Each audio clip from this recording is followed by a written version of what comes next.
Still not convinced? Suppose I gotta pay for the operation. A guy I know had to pay 2 million lira for the same kind of operation. And this doc that's better and more famous is going to cut my stomach out gratis? It must be Santa Claus. There's still a few decent people in the world. And this doc's one up. He's got heart.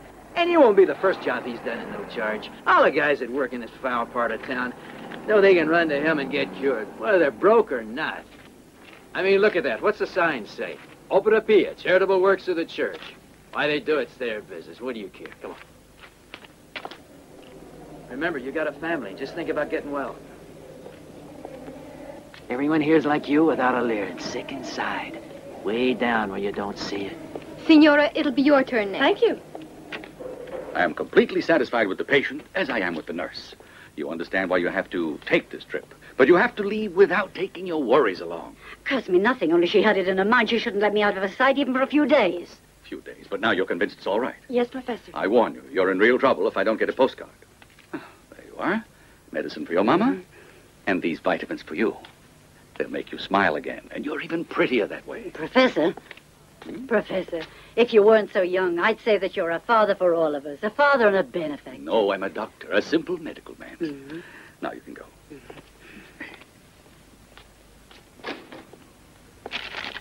New patient, nurse? No, it's the Pauli boy you operated on a month ago. That's his hospital record, Professor. Ah, yes. Well, send him in. Thank you, nurse. Good morning, Professor. Ah, good morning, Signora. All right, Giovanni.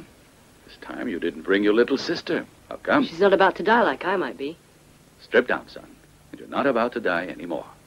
Still, I'm sicker than she ever was. Go on, hurry up, will you? We're wasting the professor's time. How's he coming along, Signora? Exercising in the open air? He doesn't wheeze anymore or turn pale. He's a bit lazy, though. As I recall, when you grow up, you want to be a police officer, but you won't get far in the police force if you're lazy. Yeah, I know, but I had a better idea. I want to be a doctor. What makes you want to become a doctor? Well, I mean, so I could become important. Important to others, I hope.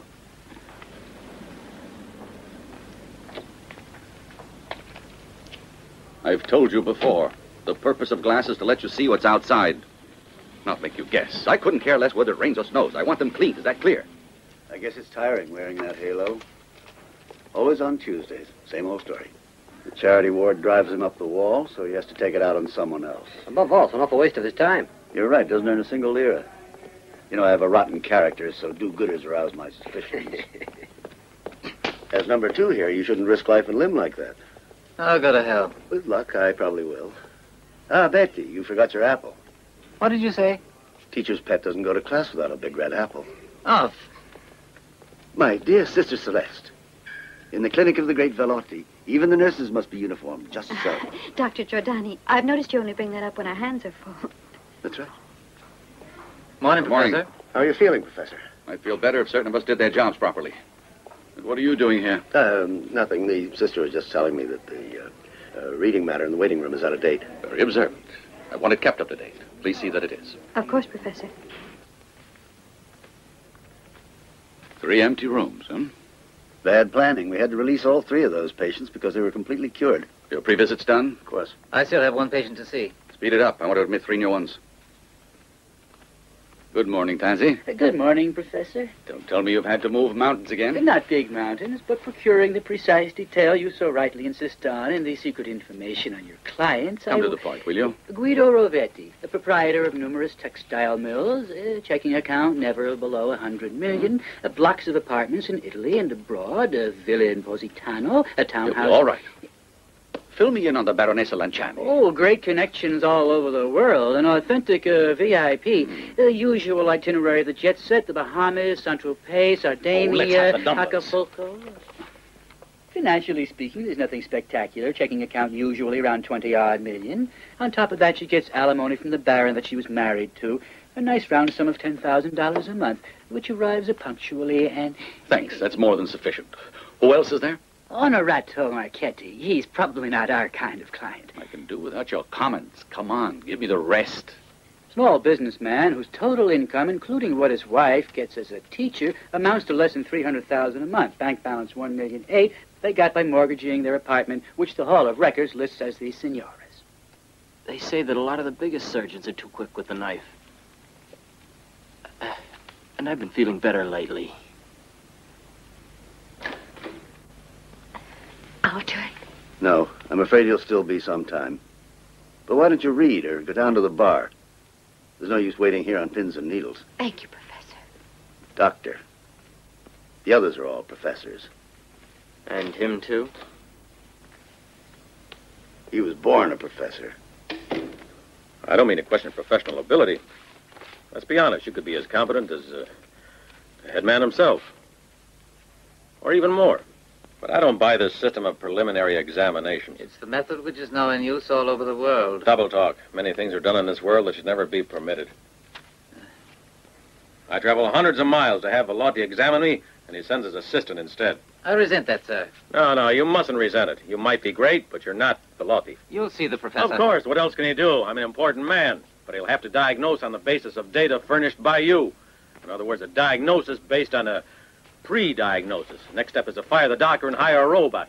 Listen, Signor You seem to Rovetti. have missed the point. It has nothing to do with you, so calm down. It's you who obviously needs tranquilizers. And now Professor Vallotti will give you a thorough examination. Personally. I can't seem to find Casati. That's an interesting occupation. Trying to produce one worthy of you. Anything wrong?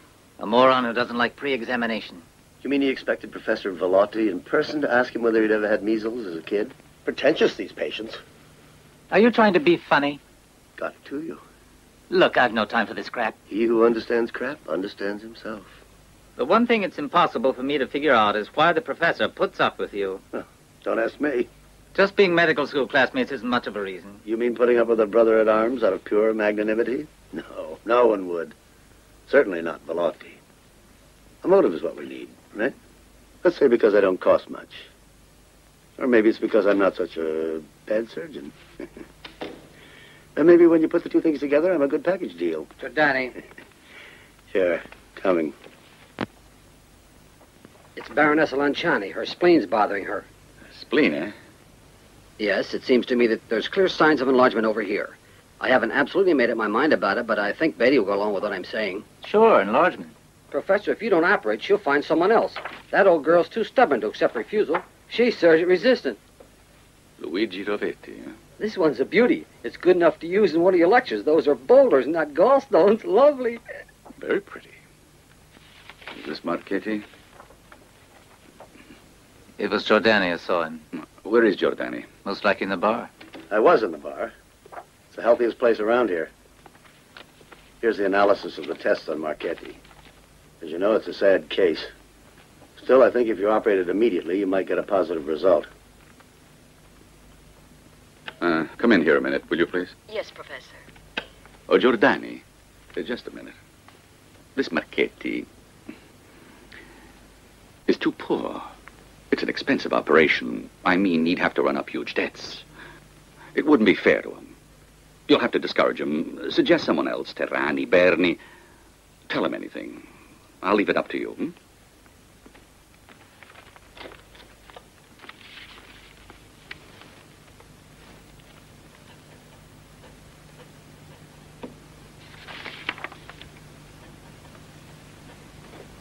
Here. Take these estimates over to the accounts department. Right away, Professor.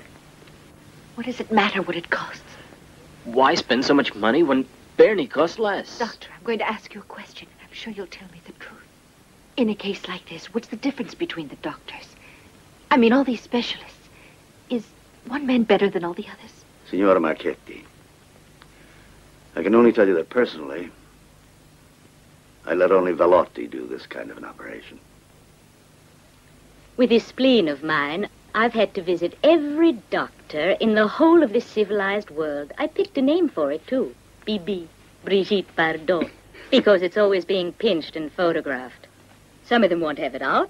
Others say leave it, so long as it doesn't degenerate. Be patient. Be patient, they say. So far, that's all I've been. The whole point is that I have to put up with it. And I feel stupid not doing anything about it, when it's possible for me to reactivate the enormous vitality I always had. Or do you think it's too late to do anything? That there's no chance of a recovery? That I finally reached my Waterloo? You want to make me say, what an attractive young lady, which you know you are. But in this pilgrimage of yours, Why am I the last? That's an unfair accusation. I met you 2 years ago, last fall, at Fefe Lanciani's. Of course, you have forgotten. But I haven't. Vallotti is not the kind of man one forgets about. But on that evening, all you had to tell me and my spleen was a couple of very silly jokes. You must forgive me. I'll have to do something to make up for it. I should hope so. Dear lady, vitality is important to a woman like you. It's not only a right, it's an obligation. But to regain it, I'm going to ask you to sacrifice. Bibi? Precisely. Sister Maria, you're like a doctor almost. You know what's going on. Do you really think I'm getting better or not? I'm sorry. It's absolutely forbidden for the nurses to discuss your condition with you. You wouldn't want me to break the rules. But it's all right if I say that I'm talking to a lady who's looking 100 times healthier than she was. And who'll be back looking after her grandchildren before long. Anyway, it's almost time for the professor's visit. See what he thinks. You're sweet and patient. Of course he's the one I should ask. Can I have my mirror and lipstick now? You know, when you reach a certain time of life, it's most important for a woman to make the best of herself. Thank you, dear. We'll look in on you later. Please do. Whenever they're expecting to see the professor, they dress up as if they had an appointment with a movie star. An appointment with Providence would be more like it. That's the relationship between doctor and patient. They're the real bosses, by the grace of God, nationalized medicine.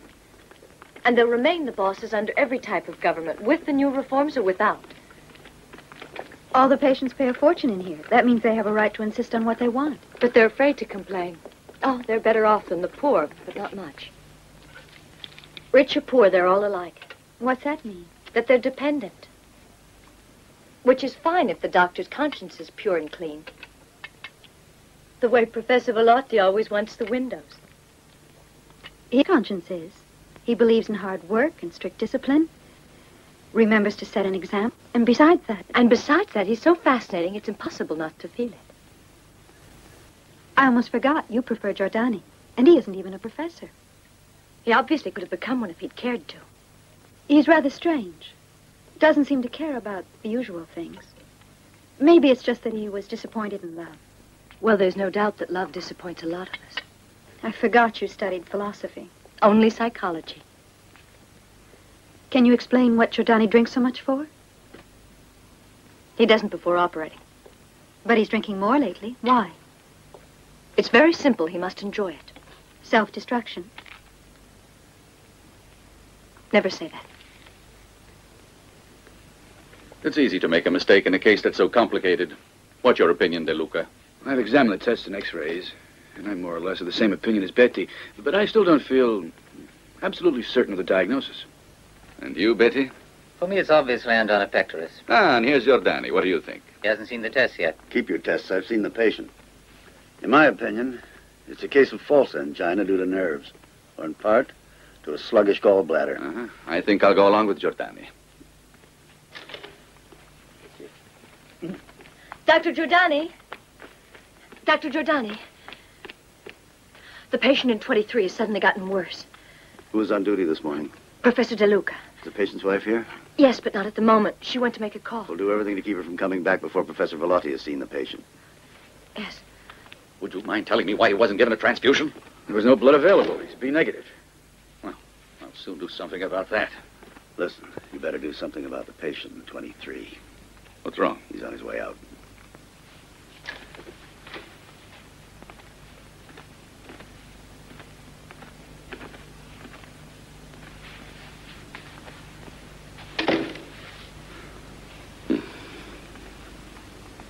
I told you.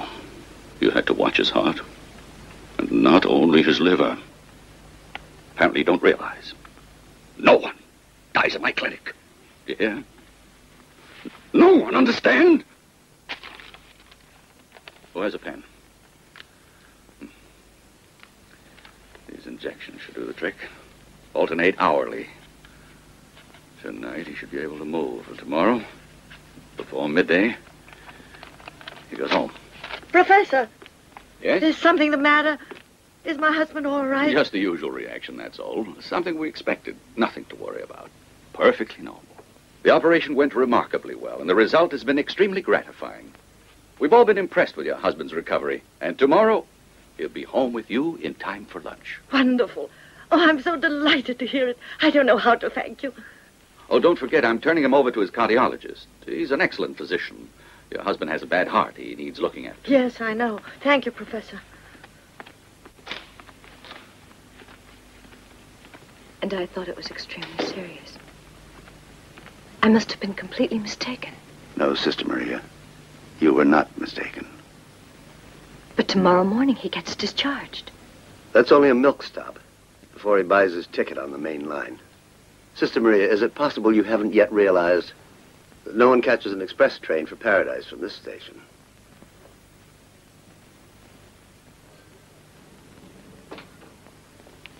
Professor. Are you two still here? I thought Giordani had made it clear Only that... you can operate on my husband. I wouldn't feel safe with anyone but you. But I wanted to save you such a great expense, you see. We're not worried about that. With the money we have in the bank and the loan my husband's family has promised us, that'll make the 4 million lira. It's a lot of money, but you're the doctor I have faith in. Oh, what's his 4 million? It was only 2, and even less if necessary. What are you doing, my dear? Now, go along and rest. Get ready for tomorrow. I'll take care of everything. Thanks. Did Rovetti and Baroness Lanciani pay their bills before they left the hospital? No, sir, they didn't. Give me their accounts.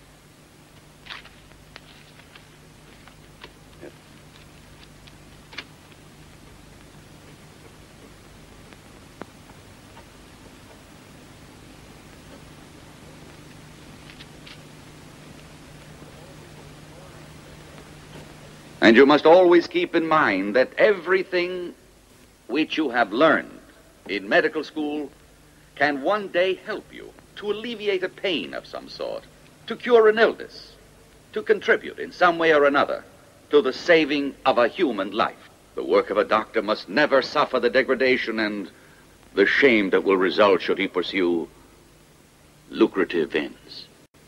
You should always serve with the same zeal the rich and the poor, the mighty and the humble. Let us recall that suffering annuls all castes and makes us equal. Professor, look. I think every one of us is in agreement with what you are saying. But in practice, what can we do? We graduate from here with a degree, but without enough experience to know what a common head cold looks like.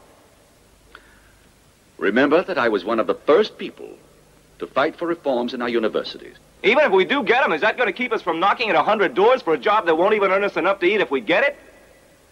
And when we land a job, how can we get anywhere in medicine? The barons won't let us advance professionally. The barons will never let the health law reforms go through!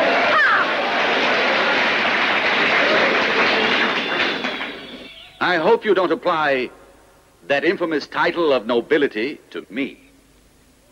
If reform of the universities is important, that of the health laws is indispensable. If it is entire and completely unambiguous. Medicine must follow party lines. Try to cure a tumor by reading the maxims of Mao. Should you succeed, I'll be the first to put down my scalpel and march in the Red Guards with you.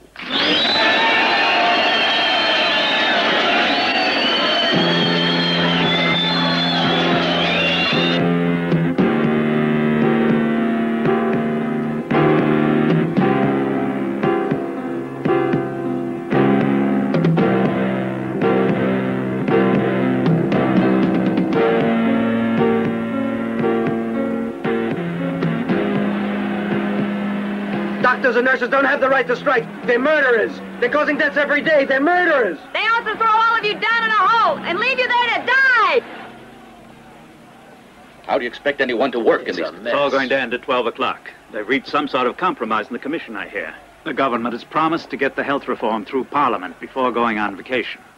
Let them put it through, and then they'll see how many of us will stay around to practice in a shitty country like this one is. What reforms are you talking about? The Christian Democrats would prefer to see every industry in the country nationalized, rather than take the hospitals out of the hands of church organizations. Reforms. My husband's going to die if he doesn't have transfusions! I paid 200,000 lira for blood on the black market, do you hear? 200,000 lira! I went and bought the blood where the nurses told me to buy it, and they got a cut of it! They got a profit!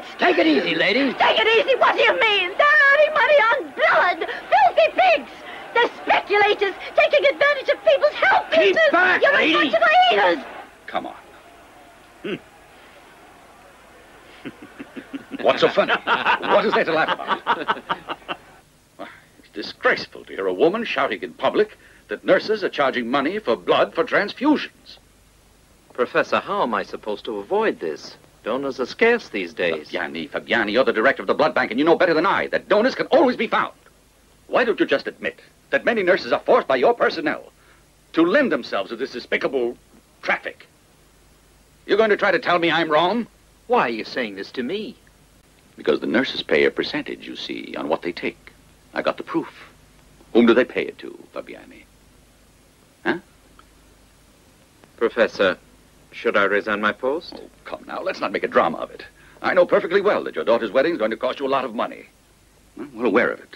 But be careful, huh? An inquiry might cause you to be expelled from the medical association. But we'll avoid that. I'll be eternally grateful to you, Professor. We don't have to talk about the future. We can talk about the present. This morning, I didn't have any B-negative blood. That won't happen again, eh, Fabiani? Of course it won't, Professor Vallotti. So that's what he's driving at. That big son of a bitch.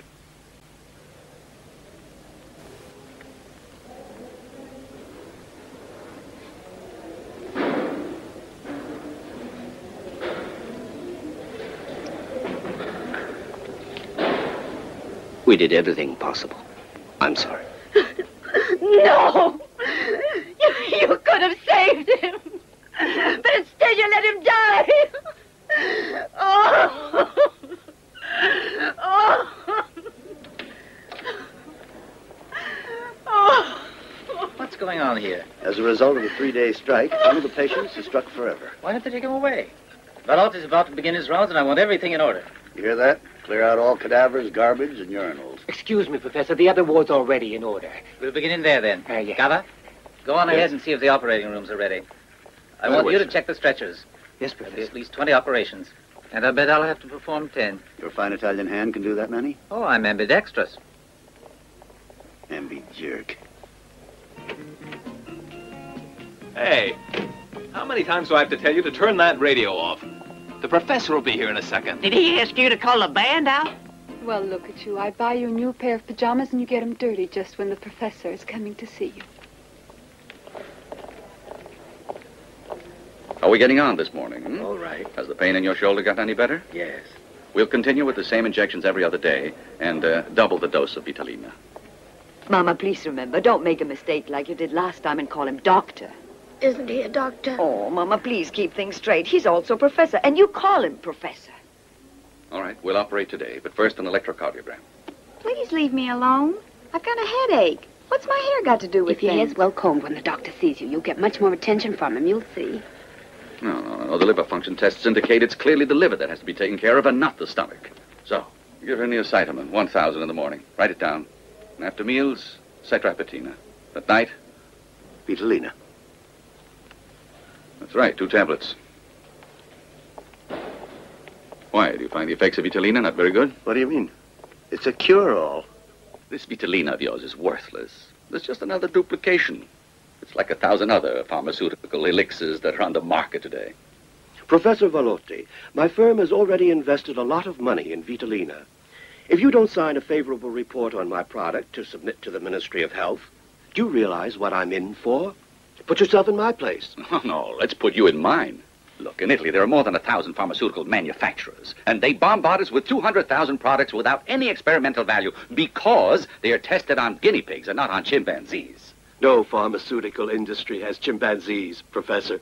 And obviously you think I've got hundreds. Just give me one good reason why I should consider any of my patients as chimpanzees. Here's a check for 80 million lira. You could use it to buy the latest equipment, or you could use it for research in this hospital or anywhere else. Everyone knows how unselfishly you're dedicated to medical research, and that's why I'm going to leave it up to you to use the check exactly as you prefer. How, when, and where. And in order not to limit you in any way, I've made it out to the bearer. Oh, Loris, have you finished your report on Vitalina? I'd already finished the tests, Professor, but I found some more articles on it in foreign medical journals. What articles? On similar products. Let me see them. They were taken off the market in Switzerland and Germany. They have side effects due to a substance that also occurs in Vitalina. What if they were? Even if it hurts the Swiss and the Germans, it doesn't mean it hurts the Italians. We have a different climate, a different rhythm of life. Come now, Loris, let's be serious. It all depends on how the drug is used. I think you've just done a little too much reading. Bear that in mind and have the report ready for tomorrow morning. Can you do that? If I stay up on that, Professor. Good.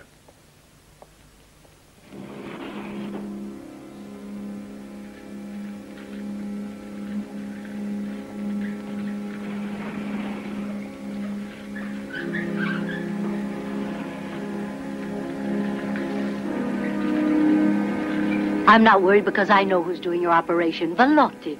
You know who he is, Vallotti, eh? If I'd known I'd be operated on by Vallotti, I wouldn't have spent my money making a goddamn will. I would have got a couple of tickets for the soccer on Sunday. Oh, you'll see the game anyhow. And for once, I'll go with you. You tried to keep me from knowing the truth, but I was pretty sure there'd have to be an operation eventually. But if something should happen, find somebody to look after the babies. You have to go off to work, and they're still so helpless. Thanks to Vallotti, you'll be all right. I can feel it. And you'll be back home before you know it. I'm afraid. I'm scared of operations, son. Take me back home again. But you'll be sleeping, Pa. You won't feel anything once they put you under. But that's the part that frightens me most. You mean I won't know what's happening, will I? Don't take it so big, Pa. The whole thing will be over in no time. That's what you say. You haven't any idea how lucky you are, Marco. Dr. Natali talked to him, and he said the professor promised that he would operate on you personally. And remember, when you get out of here, I'm going to buy you that bike you want. Really, Dad? I promise. I didn't even write a letter to the folks. It would have only made Ma and Pa more worried. Why should you? You're in good hands. It took this operation, didn't it, to finally make us see how much we really mean to each other.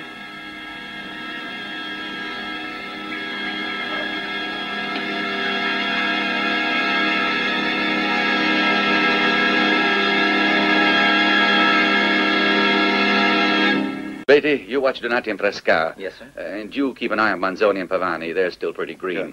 I'll keep an eye on everyone. Right. You take that kidney operation, Giordani. Have you got my glasses, Johnny? Yes, Professor, they're right here. The patient ready, nurse? Yes, Professor. He's under anesthetic. What are you waiting for? How about the others? Professor Beatty is waiting for you to do that reopening job. Hold it open. Wider. Wider. Coagulate. What about that anastomosis? I haven't finished dissecting it yet, Professor. Dampen. When you free the stomach, call me. Deeper. Kelly. Suction. Coagulate. Find anything, Giordani? This damn bladder is full of stones. I think we should explore the bile duct. It looks too big. Sure does. But call me before you proceed any further. Right. Suction. Good morning. Good morning, Professor. Everything ready?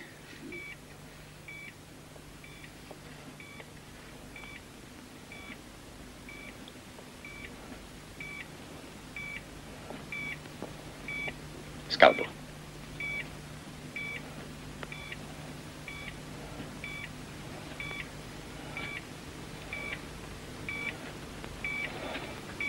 Keep those retractors steady. Let's get it. All right. Dry in. You carry on with the opening. I'll be back. Yes, Professor. Coagulate. What the hell are you chopping at? The left kidney. It's the right one that has to come out, you idiot. Suction. What's wrong? Slight case of mistaken identity. Suction. I didn't even write to the folks.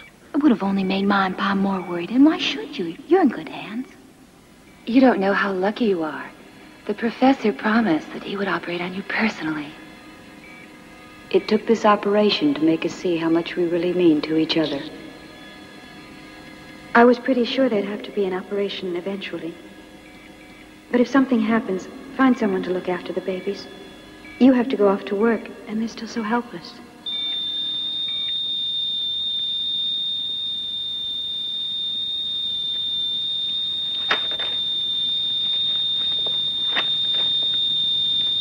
Coagulate.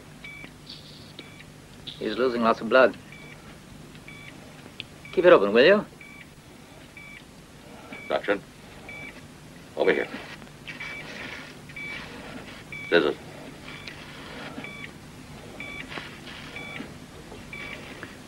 Coagulate. Hurry up with that tampon. Small coker. Scissors.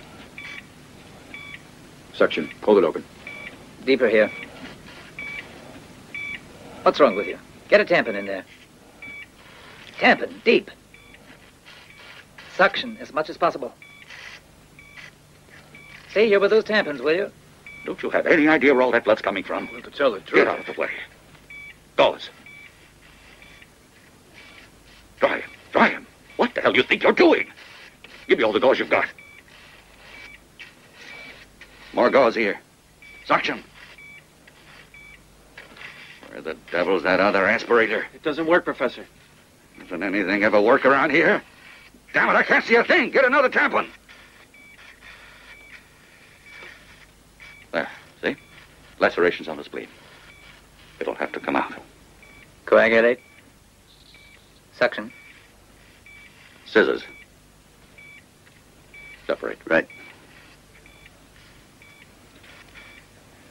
Suction. Suction! Get your hand out of the way. Kelly clamp. That does it. Coagulate. Suction. Forceps.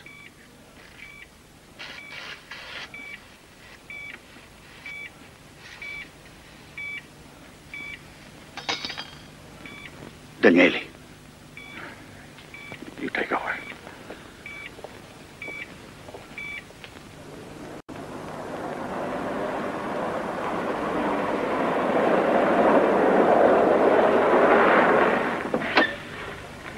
Good evening, Professor. Evening.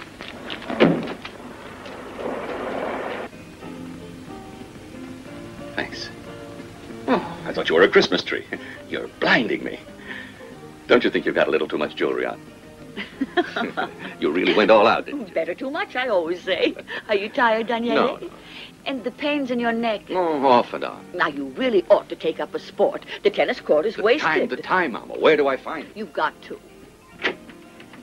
Did you win at Canasta? Oh, that Carla Sariotti drove me crazy. Oh, really? She played that badly? Now, do you know what she wanted? For me to tell you about her brother's symptoms. Yeah, it's not the first time your friends tried to get a free diagnosis. The way they took advantage of your father.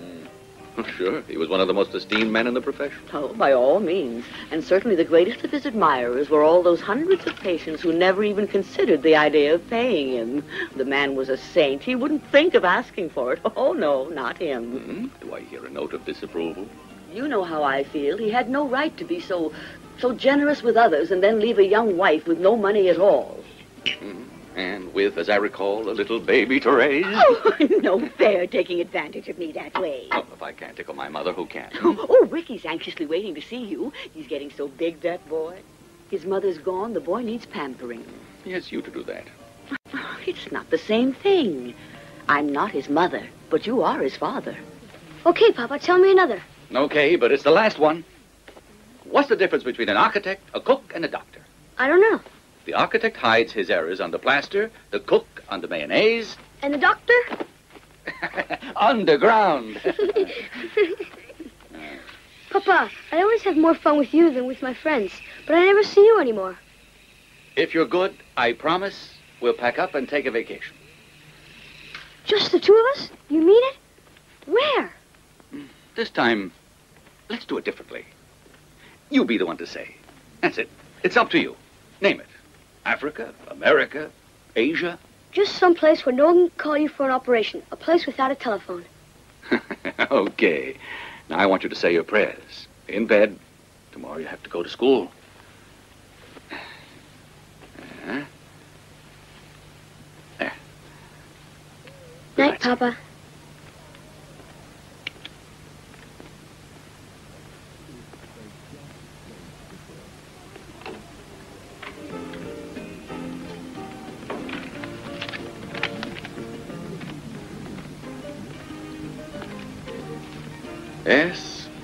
All it takes is an hour at home to feel like a new man.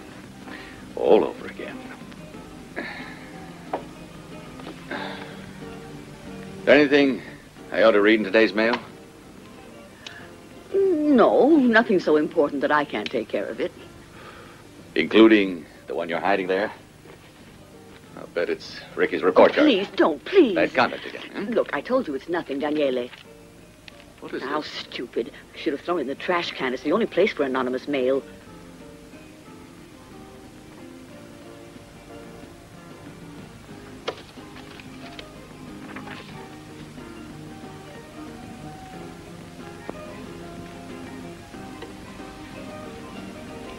You were in such a good mood. That ruined your evening. Oh, why? I mean, it's better to be aware there's a spy. I don't want you to worry about it. I won't. Go to bed now. All right. My good son. Good night.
Well? They're not in the files, Professor. It's not possible, Leia. All right, you can go. Someone gets away with more than a dozen X-rays, and still you insist it's impossible. It's never happened before. It's happened now! And whoever took those X-rays didn't do it as a joke. Understand, Casati? Or would you prefer not to? But you're suggesting that one of your very own staff... Just find my X-rays. You better quit worrying so much about the money you lose at cards and begin worrying about your job. A word to the wise. Do you think it seems strange that Piero and I love each other as much as when we married 10 years ago? I mean that we, both of us, only feel complete when we're together. I've got to go. I'll come back as soon as there's any news of the operation. I leave you in good hands.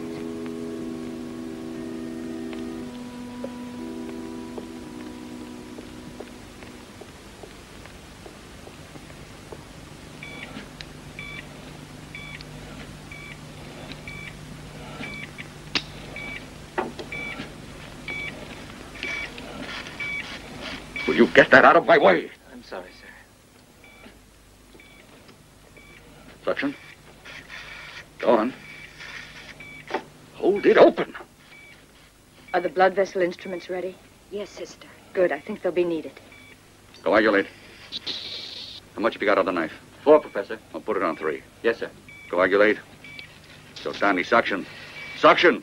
But don't get it in my way.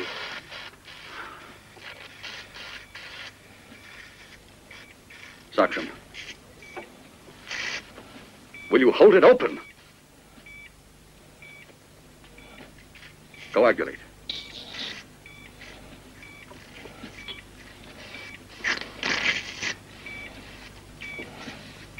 Suction.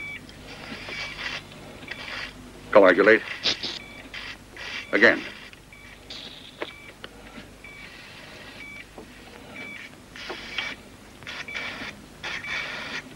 Coagulate.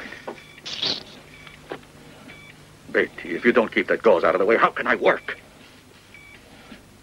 Coagulate, nurse. Hold that retractor steady. What's wrong with you?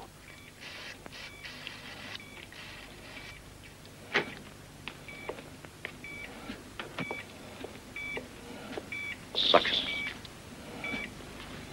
Professor, you want it on the phone. Are you serious? Gauze. It's your lawyer. He says it's very urgent. Tell him to call back. Can't you hold still? They said it would only take 2 hours.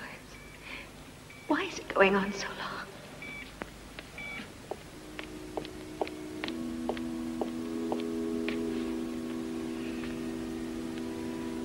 There are no complications, are there? No, really. It's going very well. It's just hard to say how long an operation like this will take. You understand? Thank you.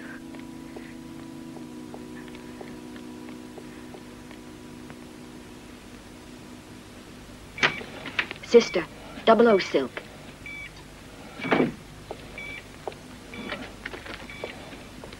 Coagulate. Again. Again, nurse. Professor, your lawyer's outside. He insists it's urgent. Take over, Betty. Donati, what the hell could be important enough to interrupt me in the middle of an operation? Extremely urgent. You know I never would have disturbed you, Professor.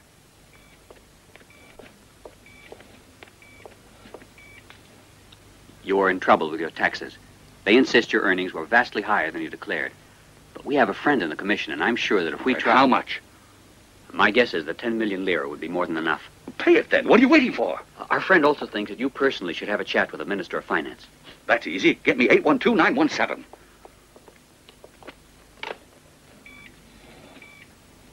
Giordani, this doesn't make any sense. I can't stop this hemorrhage. Plant. Perhaps we'd better go call the professor. All right, I'll go get him. You take my place here. Professor.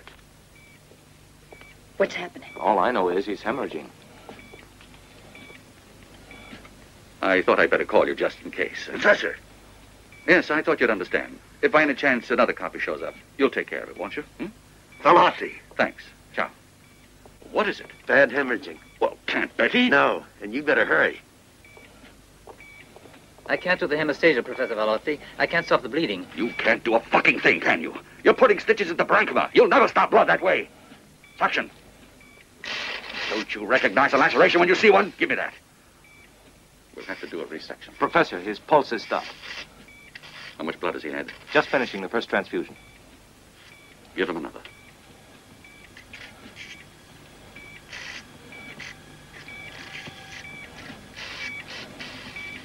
Professor, the heart is stopped. Christ. Massage the heart, Betty. Massage the heart. Keep it up. Yes, sir. Nurse, give me adrenaline. Immediately.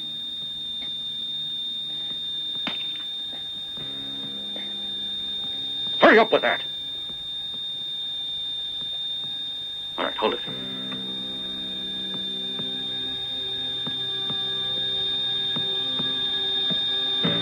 He's not responding at all, Professor.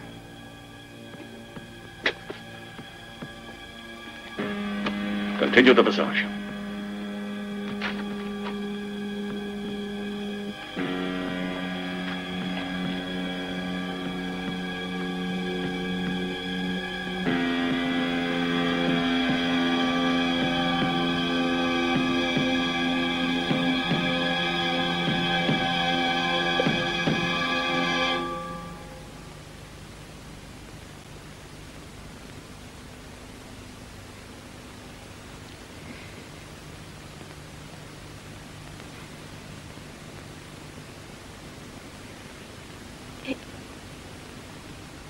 It is true.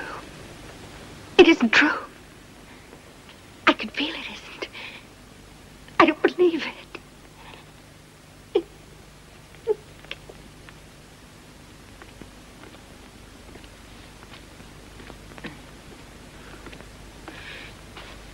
No. No point living now, sister. Good men shouldn't be lying there dead. Don's a phony! He's a phony! You don't mean that.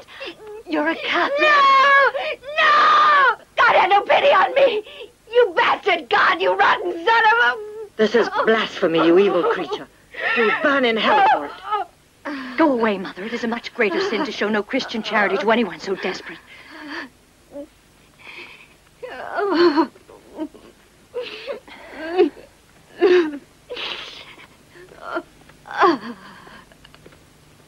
Signor Montkitty, Professor Vallotti instructed me to return this check to you. The money. Did you hear that? We got back our money. Did you ever hear anything so generous?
Well, whoever would have thought it? Sister Maria. You sound almost surprised to see me here. Oh, no. I was expecting a visit from the Good Samaritan. Come on in. I admit I could do with a little distraction. This way.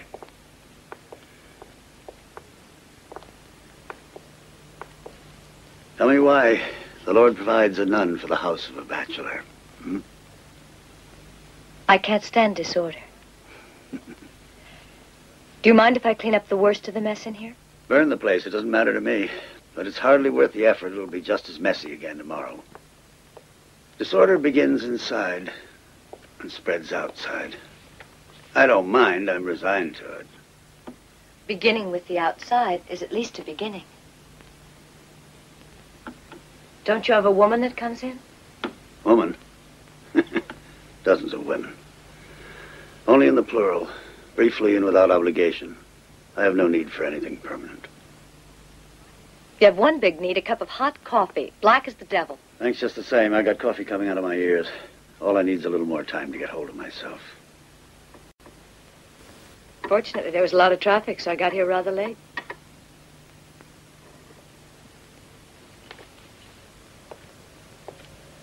Why did you come? For 2 whole days now, you haven't gone near the clinic. I could imagine what your reaction had been when you heard the news. Of the insane gesture of Signora Montkitty. I suppose they have to fall back on that useful adjective, insane. The truth is that I convinced Montkitty to go under the knife, and you knew it, didn't you? It's quite a touching scene you created around that. The poor doctor, conscience-stricken, uptight with guilt, desperate. Another weak human being, overwhelmed by remorse that's unjustified, seeks to find an alcohol escape from himself. Isn't that right? Perhaps. Only it's false. Because it's only that I'm sick of filth.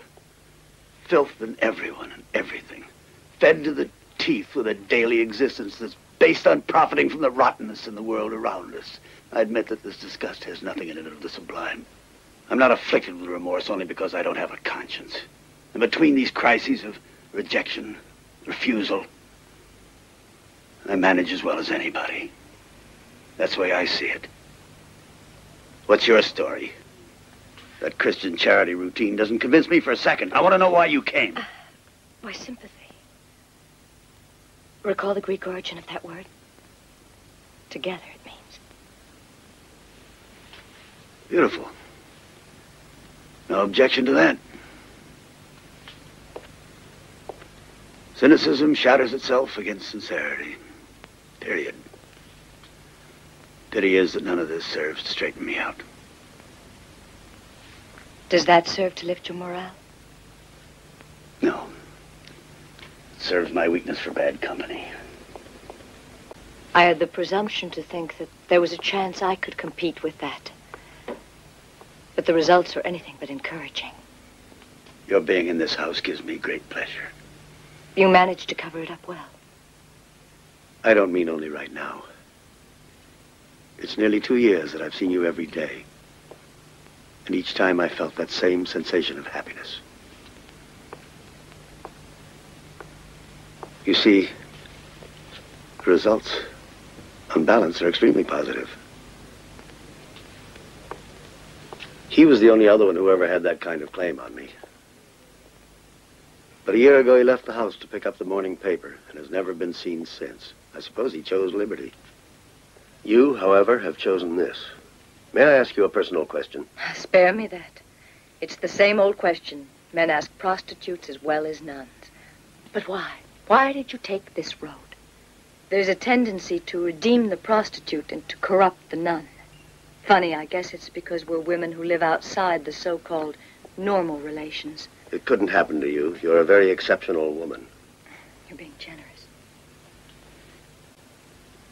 Anyway, if you insist on unveiling the mysteries of my vocation, don't be led astray with the usual delusions.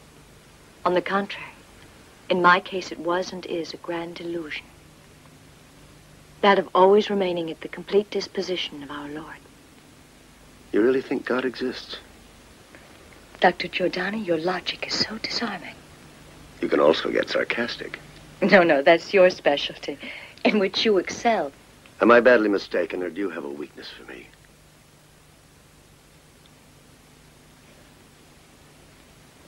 You're mistaken. I feel much more than that for you. Curiosity, sympathy, and a very strong attraction. In that case, why don't you use its right name? No, it's gone out of style. And what's more, it's extremely risky. But we could share togetherness. And so why don't you... Throw my arms around your neck in a real stranglehold? It's my dream, Rita.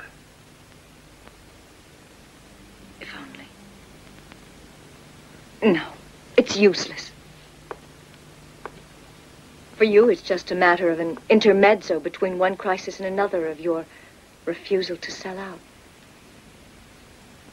For me, it'd be disaster. Any mistake that's deliberate and conscious demands repentance, and I have no intention of being a penitent for the sentiments my heart feels. Sister Maria, I thank you humbly. You'll never know how much.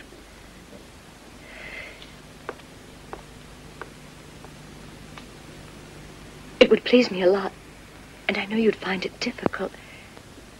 But would you please not drink, at least for a week? Promise. For an entire week, I won't drink. Here's to abstinence.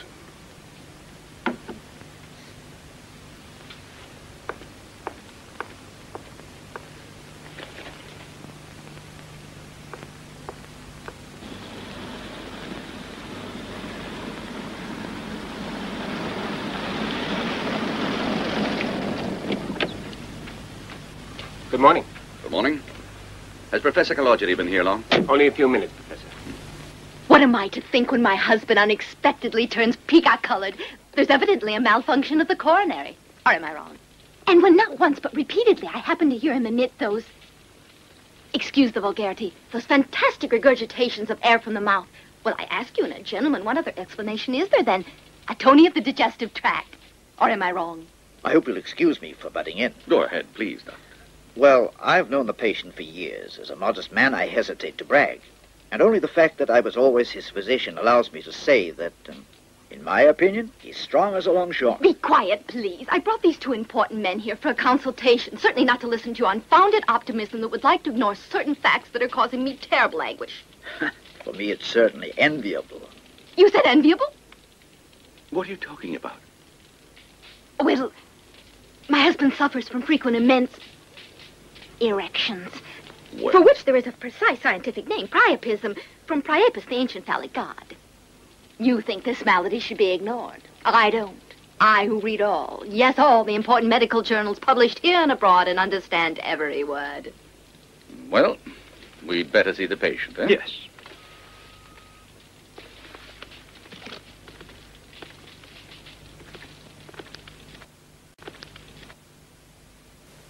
Well, I don't know what kind of diagnosis you gentlemen are going to come up with, but one thing is certain, my wife is mad. M-A-D. She's got a fixation about sickness. Peacock-colored. Makes me laugh. If my lips are stained after I drink a glass or two of wine. Secretly, I mean, because she read that wine is bad for me. The belching. Of course. I sneak down to the pantry in the middle of the night and fill up on a couple of sausages or whatever I can find. Well, I have to. She keeps me on cornmeal mush and carrot juice. Then there's that story of priapism. Come on, we're all men, aren't we? And although I'm pushing 60, it doesn't say that I can't go hunting anymore. It's like, well, my land is full of wildlife. Well, Christ, if I go hunting and see a big pheasant, what do? I go bang, huh? If not, what am I carrying a gun for? And if instead of a pheasant I see an obliging young girl, do I push her away? No, I go bang. Otherwise, what am I doing with this tool that's following around? Excuse me, but I just remembered some more symptoms. Later, please, Signora. Now it's necessary for my colleague and me to consult. In here. You're wondering why I asked you to meet me here for a consultation. It wasn't to spend a day in the country. I didn't imagine it was. Do you mind explaining? Calogero, you're still hostile. You've been hostile ever since I had them install the artificial kidney at Polyclinic to be used by Dr. Edzina, who's capable of making it function safely. Yes, only I have a private clinic, which is also equipped with one, and you were informed of it. Who will spend $500,000 to be treated by me when they can get it? Yes, for 50,000 lira in a public hospital. You cost me half the kidney cases that used to come to me. Why wouldn't I be hostile? But there are means and means. And your whispering campaign to run me down violates all professional ethics. I am also aware that you loaned money to my radiologist, Casati. Why? Friend of mine? Very generous on your part, really. It's probably never occurred to you that a frank conversation between us could eliminate our differences.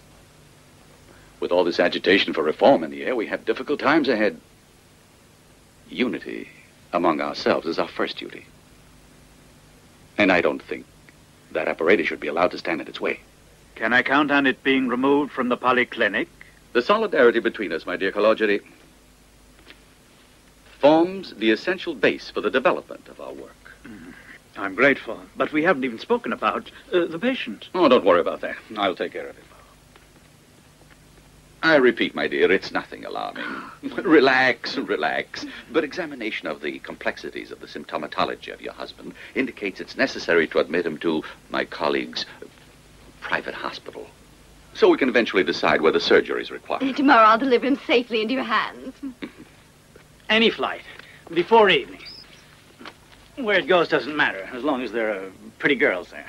But a long way away, where she'll never find me. Take the time to think about this, Enrico. For 20 years, I've thought of nothing else. Do you have the slightest idea how I yearn to get out of the clutches of that mad woman I'm married to? I'm well aware how important it is for you to get out of the clutches of those two barons.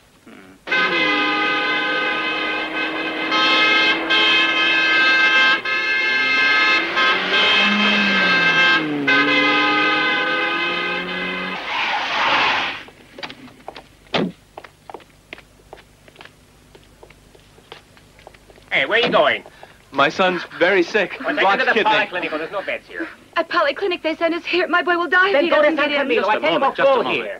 Do you have medical aid? Yes, my husband's with the electric company. Oh, so's my brother. Maybe they know each other. Where's he go? Urology. One moment, Senora. What is it? You have to make out the entry form. Listen, sorry, but can't that be taken care of later? No, regulations. Here, fill this out. Give it to me. Name? Who's? Your son. Name, surname, date, and place of birth. No, I won't do it. But, Senora! I've got to be with my baby. You ought to know that. But, Senora! Yes? Oh, this is for you. It was left on my desk, and I opened it without noticing it was addressed to you. Sorry. Well, who delivered it? Didn't come in the mail. Who left it on your desk? What's the matter? Is it important? No, simply that I don't approve of carelessness. A letter of mine being delivered to your desk. You know who's been in your office? De Luca, Betty, Loris. And that Zena. Huh? Ah, yes. And he's furious because they're packing up the artificial kidney to ship it off to another hospital.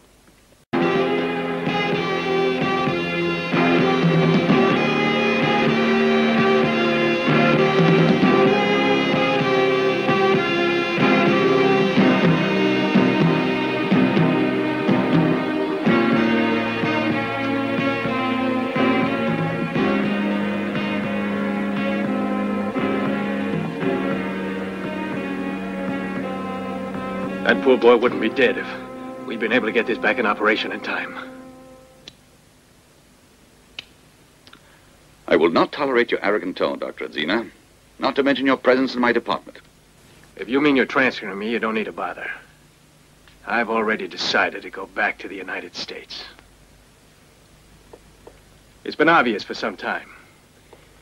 And in this country, there's no place for an Italian who specialized abroad on highly sophisticated apparatus you don't begin to know how to use. Actually, there are quite a few of these machines in Italy. But the number of technicians capable of operating them, you can count on the fingers of one hand. And most of those are in private clinics.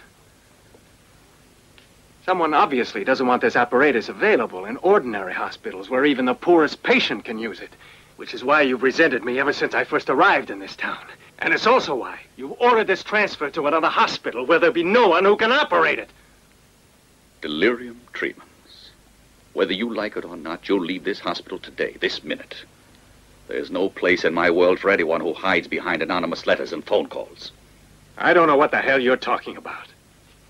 And I couldn't care less. Anyone who would use such tactics would be too cowardly to admit it. Vallotti. First Montkitty, now this little boy. Will you be able to sleep tonight, Professor?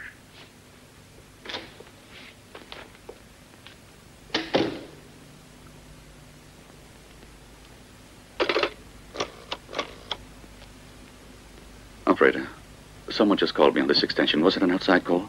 No, Professor, or I would have handled it. You can't tell what office phone? No, sir. Internal calls don't go through the switchboard.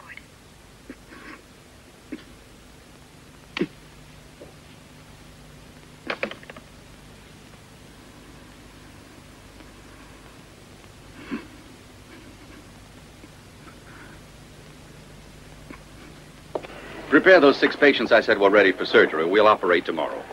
Oh, Laurenti. Good morning, Professor. How are you? I suppose you're looking for a statement on the health law reforms. Tomorrow will be time for that. Thanks, but that's not why I'm here. I got an entire page concerning you. Let me see it. Rather indiscreet, to say the least. It's defamation. Anyway, I was able to keep them from printing it. Who was it that brought you the story? I don't know. We got a lot of freelancers working for us. You know if there's one called Loris? Marco Loris? Loris? Oh, yeah, sure. Young, with glasses. But I can't tell you if it was him or not. Oh, thank you. Good morning, Loris. It was you, wasn't it, who was telling me you had quite a family to support and needed more money? Yes, Professor. You see, I didn't forget it. I was thinking what I could do, Loris. I found a solution for your problem. I work with you in surgery, sir? That wouldn't pay you much money. I had a better idea. I'm going to introduce you to a colleague of mine in gynecology. Please hurry. Please hurry. I'm losing all my blood. You're not the only one in here. Anyway, if you had any brains, you wouldn't have gone to those old witches with their knitting needles and chicken bones. You ought to be ashamed of yourself, so young and me doing housework for other women so you can study to be a teacher. I'm gonna turn her in. They can send me to prison, I don't care. Operating on you on her kitchen table. That's why she didn't want me in there when she was doing it. How old's your first child? 3.5. The youngest is 2 months.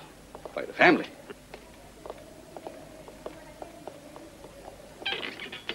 2 million abortions are performed in Italy every year. And most of them are done by midwives, veterinarians, or witch women. And every Monday, I get dozens of women with a perforated uterus and a bad case of peritonitis. And what am I supposed to do? Just let them die? Huh?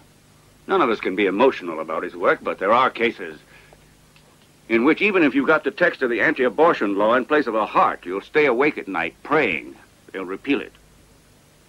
Well, in my report to the coming National Medical Convention, I'll bring up the subject, too. Maybe we can get something moving.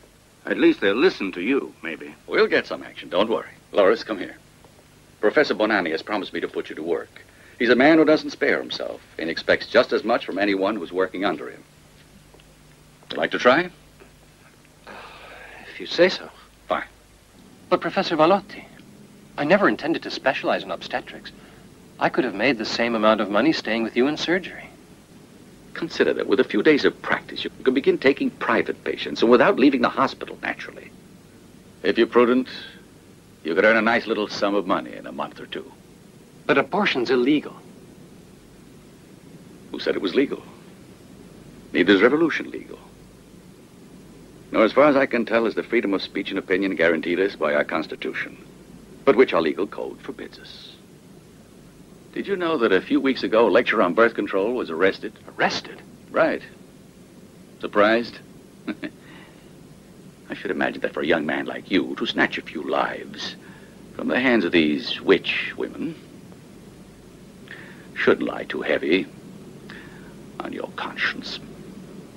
Hypocritical morality closed up in its comfortable shell of conformism is not a pleasant sight.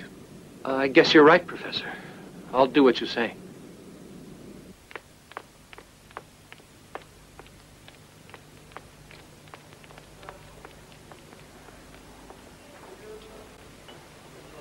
Okay with you?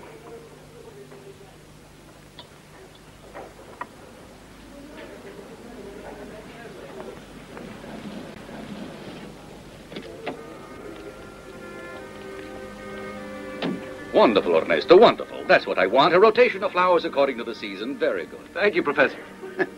Great White Chief's happy today. It's about time. Morning, Professor. There's a backlog of work we're going to take care of this morning. Because I didn't know exactly how free you were. I wasn't able to... Naturally. In fact, excuse me if recently there hasn't been the communication there used to be between us. But the fact is, I've been going through... Some sort of difficulties? Water under the bridge, no problem. Well, gentlemen, let's get to work. I'll join you in a minute.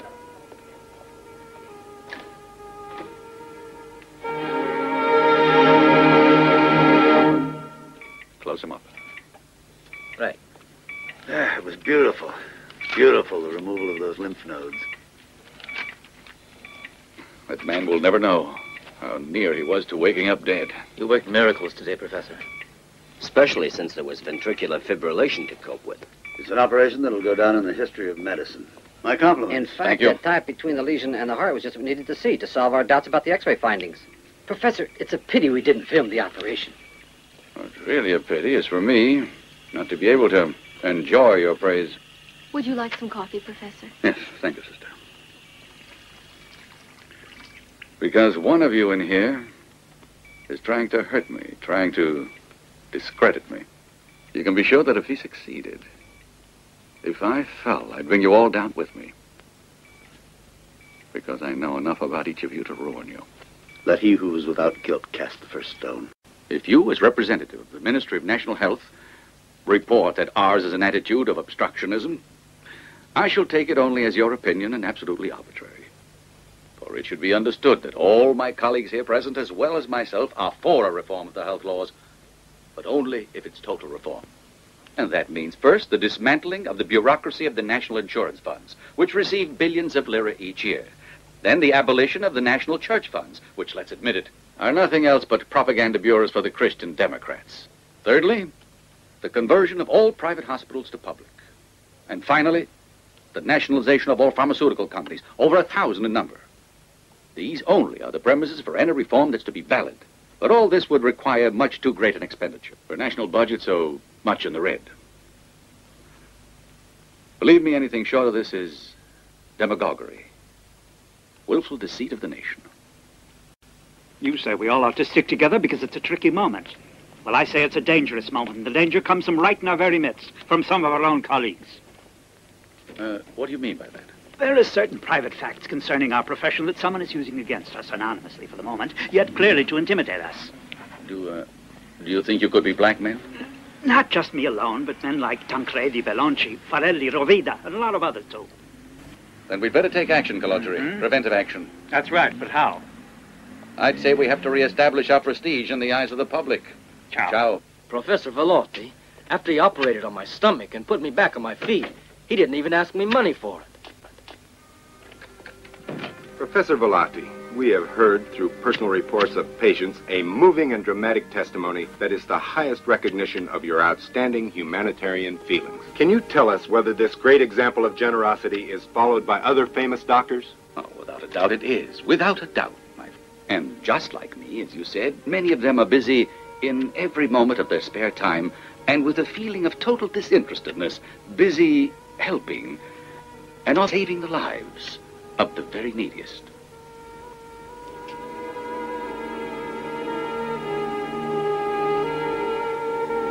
RH positive universal donor. And if I may be permitted to speak for all of us doctors here, what we're trying to do is show that everyone must join in. It's an invitation to our younger colleagues to better express the categorical imperative of our profession and give humbly and silently, anonymously.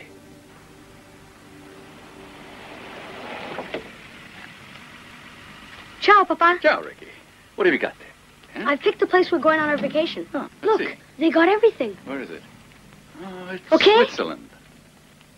Hey, look at those mountains. You'll have to learn how to ski. It looks marvelous. We'll have to go over this together. And it's so far away, no one's going to call you back. Uh-huh. Why don't you come in and let's look at the photos, Can't please? wait. Not now, Ricky. Not now, dear. Go to your room. Be a good boy. You'll find a new record in there I just bought for you, huh?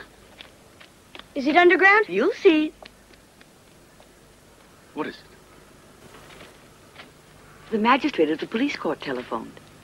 He said he wanted to see you. It's urgent. All right. I received it this morning. An accusation of malpractice, with ample evidence to support it.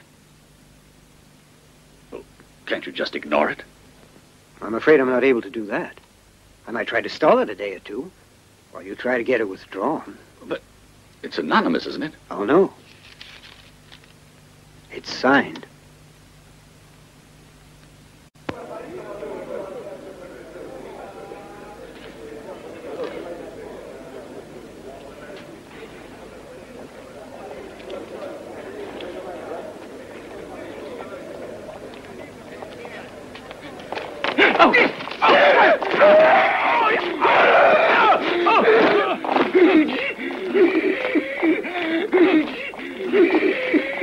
I want to get out.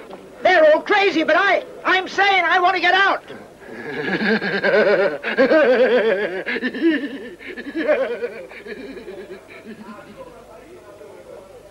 By getting 3 names on a petition, a man who's as sane as we are can be committed to this hell. While he's a guest, he keeps a diary, and when he comes out, he's got a bestseller. I didn't say he gets out. Because even if he is sane when he is committed, it's very likely he'll go mad. I presume this is why you told the director to get lost? I just want to keep the investigation objective. When they see their keeper, it disturbs their behavior patterns. And you believe the threat of punishment will correct their behavior?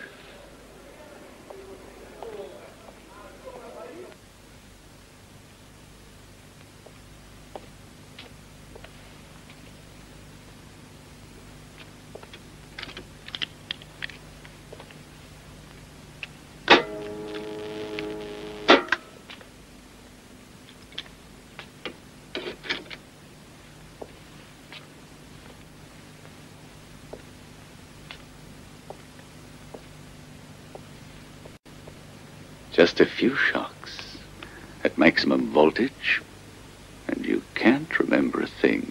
You could never be a witness at a trial. You wouldn't even know who you are. Erasing oneself from one's memory might be a solution to things. Would you prefer this way of doing it? No. It's bestial. But the means are always justified when there is no escape at the end. No! No! Please let me leave, for pity's sake. I tried to be good. Didn't I help wash the floors? I'll do anything you want.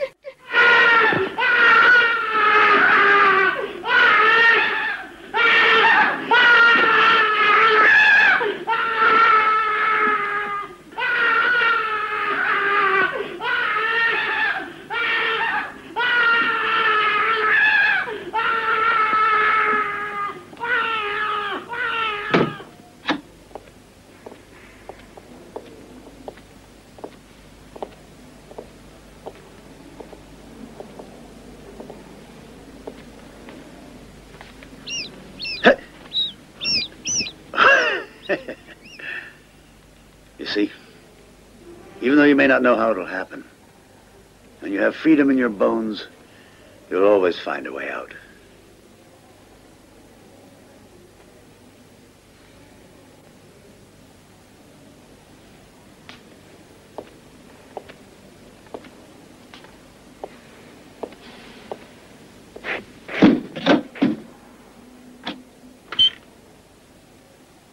Door isn't afraid of your bones. It's solid. About as impregnable as prison doors. Why did you denounce me? You hate me because you're a failure. No. It's got nothing to do with you personally. However, that deposition will be followed by others. Detailed and indisputable. The executioner. Exactly. But not a moralist. This was just a distraction, a joke, a hobby, if you like. Each day I got in deeper, more involved than I've ever been. It wasn't premeditated, though. Each time I changed departments in the hospital, I felt like I was escaping from a sewer, only to fall inevitably into another. That's when I started writing down what I saw. Facts, extortion, brutality. Killings. I was selective. I cataloged the best, one by one, as you do with a stamp collection. You had fun? Plenty. It was the only antidote I knew how to use against the boredom and the disgust I felt for everything. I produced a spectacular only for me. Ideal, some joke. Histrionics that belong on a provincial stage. But I happen to be stuck on this particular one. So don't make the mistake of thinking I'm likely to get tired of watching the spectacular.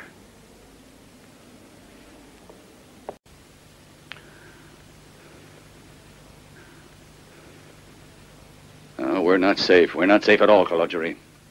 Don't talk about half measures. Extreme maladies, extreme remedies. Every one of you has at least as much to lose as I have. All right. I agree with you. We defend our prestige. Other than prestige, I fear for our position. And all the credit we've earned, devoting our entire lives to good works. Oh, what prestige, what credit. I'm weighing the possible consequences of a criminal case which, no matter how well it goes, spells ruin for each one of us. And so, gentlemen, now that the danger is clear,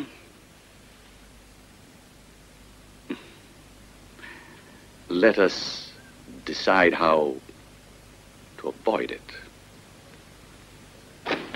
Dr. Giordani, we have an emergency in surgery. Yeah? I already have 2 operations scheduled for this afternoon. Can't you call Vallotti? No, he hasn't arrived. Strange. I thought I saw his car in the parking lot. Capeti. We can't find him either. Talk about absenteeism. All right, let's go.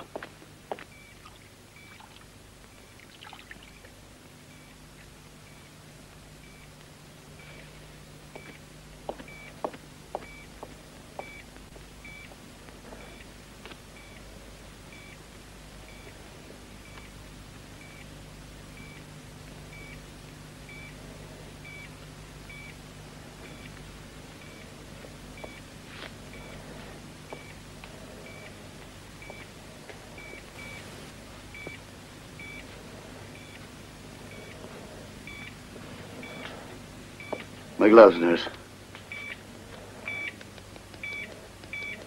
All right, what do you know about the patient? Man, 56 years old, who reports that he suffered a hepatitis attack about 20 years ago. An emergency case. Copious vomiting of blood.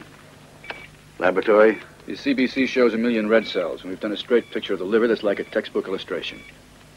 When was he admitted? About an hour ago. Anything else? He's had 2 units of blood, but he's not responding satisfactorily.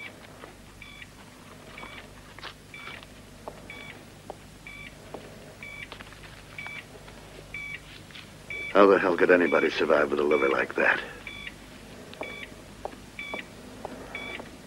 Well, let's have the water, nurse. You ready? Can we begin? Yes, of course. But you know he's a 90% surgical risk, don't you? Scalpel.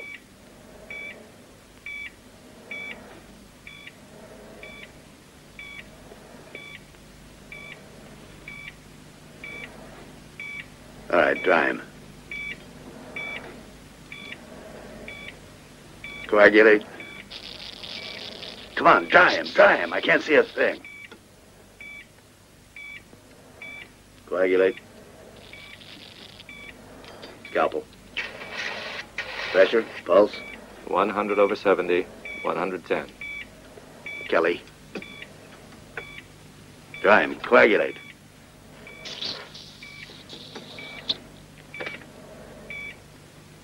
Come on, open him more, will you? Pressure.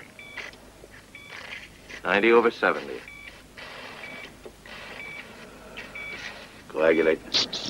Coagulate. Open wider.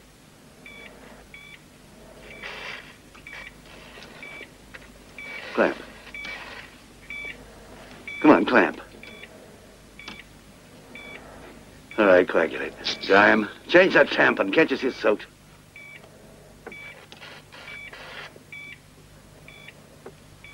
Pressure, pulse. What's the pulse? 120. Kelly. Coagulate. What the hell is going on in here? He's obviously a cirrhosis case. There's no sign of it at all. The duodenum is free. Let's have a look at the gallbladder. Pull it, will you? Hold him open. Wider. Dry him. He's got malignant cysts. Kelly. Coagulate. Will you change that tampon? How can I see what I'm doing with all that blood? Come on, nurse. Kelly. Coagulate. Come on, suction. Coagulate. How the hell did you tie this mask on? What's the matter, Giordani? You nervous? Utterly relaxed now that I know you're here. Scalpel. Open him. I said hold him open. Sister, clamp.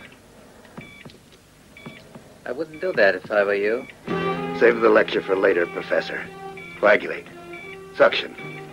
Open him. What is that? Eyesight failing? I'll give you more light. Don't you feel well? Wait a minute. Those aren't the x-rays that were up there at the beginning. You haven't made a mistake, have you? Somebody must have switched them. What are you suggesting? The patient's hemorrhaging, Giordani. Forceps. I asked for dressing forceps, not pokers. Sorry, Doctor. I misunderstood. Pressure 60, no diastolic. Pulse 140.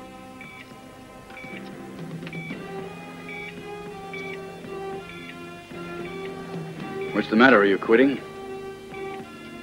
Give me a Kelly. There. Get that out of the way. Get that out of the way! What's the matter with you today? You asleep? Coagulate. Here. I don't understand what's happened. I'm afraid I can't go on with this. Betty, see if there's anything you can do. He left some time ago to call Professor Vallotti. Hold it open. Wider, wider. Coagulate. Listen, DeLuca, couldn't you? It's too late. The heart stopped.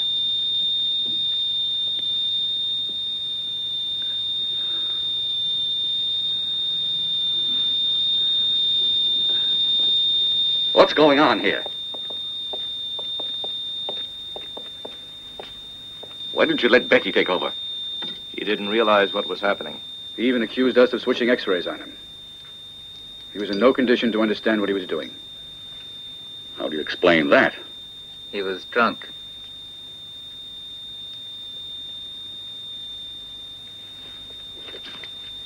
Leave the two of us alone.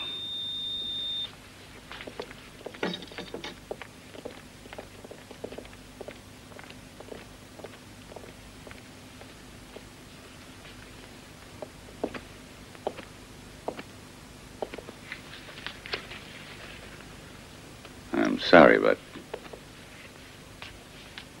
you brought this on yourself. You know what'll happen to you.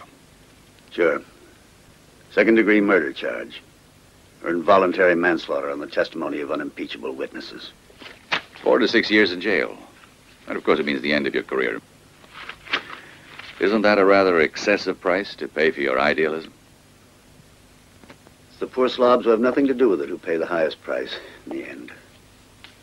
Like this one. Who would have thought that you were capable of going to that length? Cold-blooded murder. It was necessary. Gratuitous. A simple test would show that for months I haven't touched alcohol. Even conceding that possibility, you know perfectly well that there are experts on each side. For the defense and the prosecution. Or do you really still have faith that there is justice beyond influence? No. No. What do you want? I want to help you. Yes, help you. Whatever name you want to give to your lack of appetite for life. The fact is, you're a failure.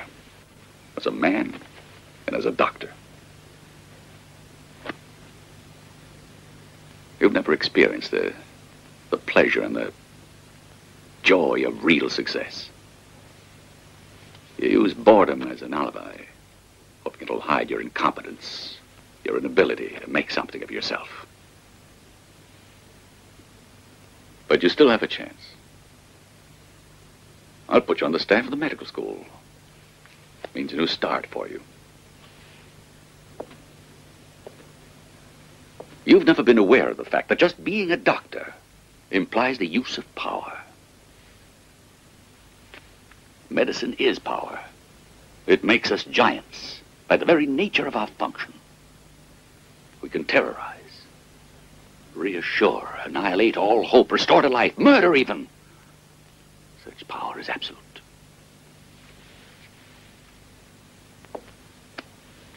Also, the modest and the simple ones.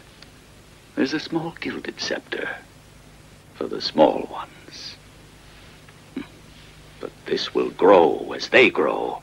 This scepter, if they learn to use it, will become immense and shining.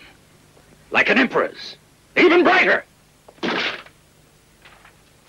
I've seen humans as Lord kneeling on bare stone in tears of smiling.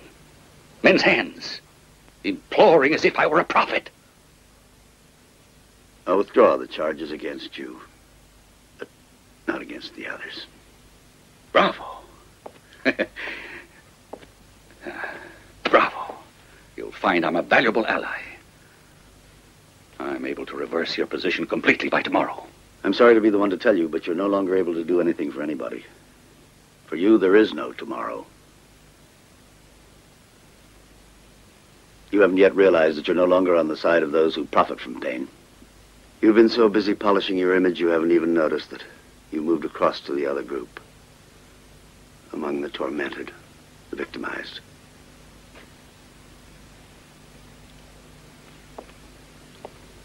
What are you saying? I'm a nobody, Professor. But it's difficult to miss on this diagnosis. How many times have I seen things fall out of your palsied hand? Your eyes fixed in a frozen stare. The abrupt rigidness of your neck. These are not just symptoms of tiredness. You know very well what it is, don't you? Now you decide whose scepter you're going to kneel to. Who you can put your faith in.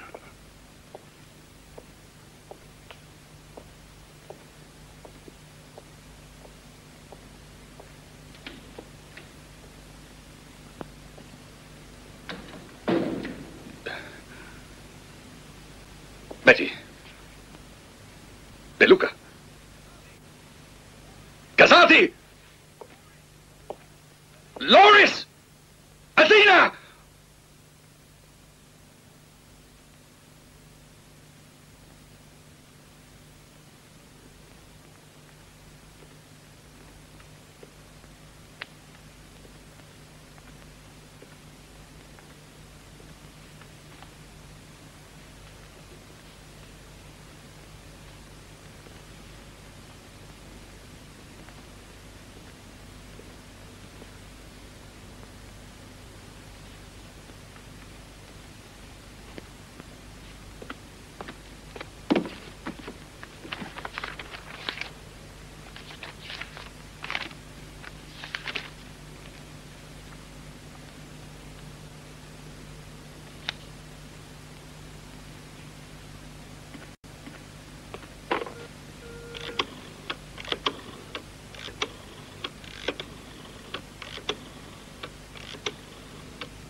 Christian?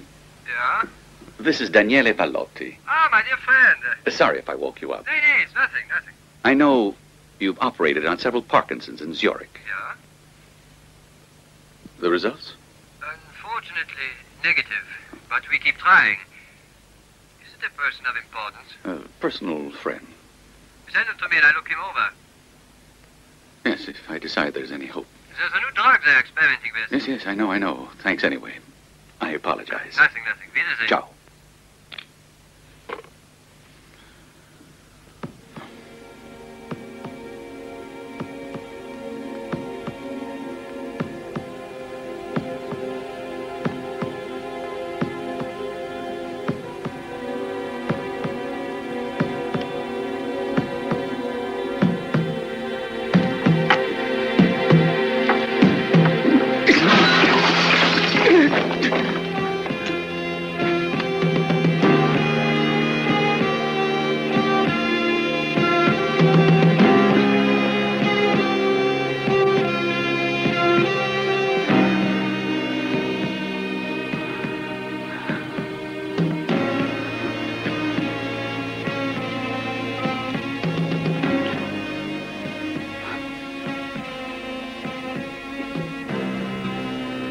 It's nice here, like it said in the folder. The Fraulein is all right, but awful pig-headed. When are you coming, Papa? Remember, you promised.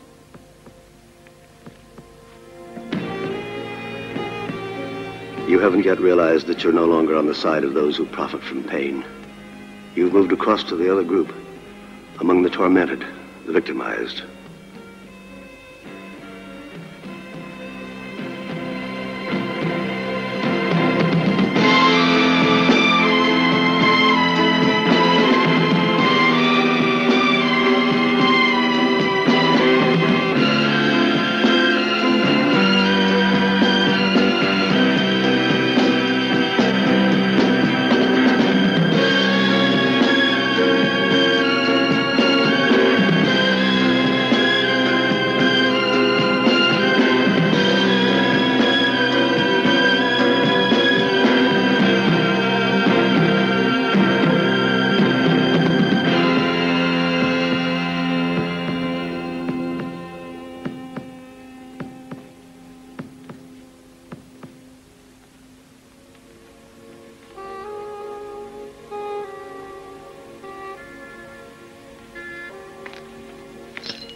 Daniele, I can't bear to see you like this. Get a hold of yourself, son. With the greatest names in the medical profession would be honored to help you. You have only to choose.